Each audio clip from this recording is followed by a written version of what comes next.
दोस्तों आज हम बात करने वाले हैं इंडिया की फॉरेन पॉलिसी के बारे में और इंडिया के फॉरेन मिनिस्टर एस जयशंकर के बारे में कि आखिर वह सोशल मीडिया पर इतना ज़्यादा ट्रेंड क्यों हो रहे हैं और वह इतने ज़्यादा फेमस क्यों हैं और उनकी तारीफ इमरान खान ने भी की है जो कि पाकिस्तान के पूर्व प्रधानमंत्री रह चुके हैं। आपने ऐसे कुछ ही मिनिस्टर देखे होंगे जिनकी तारीफ पाकिस्तान भी करता हो और उन्हीं में से एक एस जयशंकर भी हैं। तो उनके बारे में इमरान खान ने क्या कहा है आइए जानते हैं। ये फॉरेन मिनिस्टर को उन्होंने कहा कि रूस से तेल ना खरीदो। उसने आगे से कहा तुम कौन होते हो मैं कहने वाले, यूरोप खरीद रहे तेल उनसे, हमारे लोगों की जरूरत है हम खरीदेंगे। ये होता है आजाद मुल्क।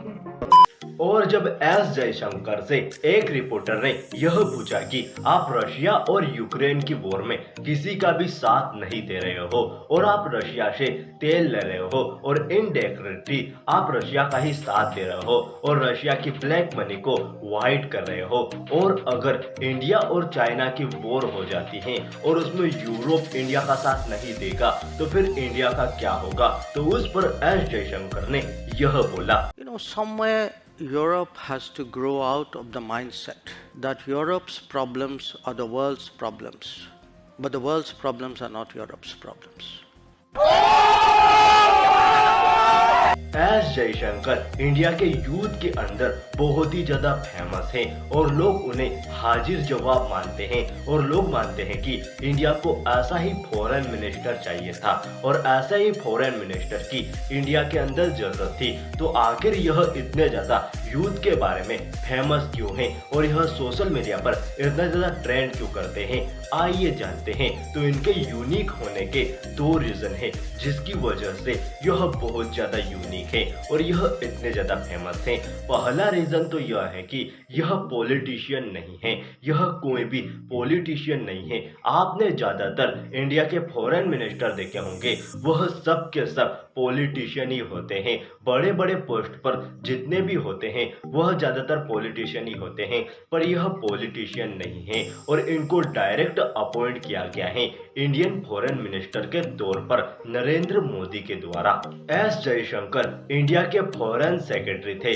जिन्होंने इंडिया के संबंध कई सारे देशों से अच्छे किए। उदाहरण के तौर पर अगर हम चाइना ही देखें तो चाइना जब इंडिया पर कब्जा करने वाला था और इंडिया के कई सारे हिस्सों पर चाइना ने जब कब्जा कर लिया था तभी इन्होंने चाइना में जाकर चाइना वालों से बात की और यह अकेले ही गए और डायरेक्ट चाइना वालों से बात की और उन्हें सब कुछ समझाया और उन्होंने अपनी सेना को पीछे कर लिया और तभी यह प्रधानमंत्री नरेंद्र मोदी के नजर में भी आ चुके थे, क्योंकि इन्होंने अमेरिका में जब नरेंद्र मोदी का दौरा हुआ था तो वहां पर भी इन्होंने अहम भूमिका निभाई थी और बराक ओबामा जब इंडिया आए थे तब ही इन्होंने वहां पर अहम भूमिका निभाई थी और यही उनको कन्विंस किए थे और यही उनके साथ भी आए थे। तभी से नरेंद्र मोदी की नजर में यह आ चुका है और ऐसा भी कहा जा रहा है कि नरेंद्र मोदी से पहले प्रधानमंत्री मनमोहन सिंह भी इन्हें इंडिया का फॉरेन मिनिस्टर बनाना चाहते थे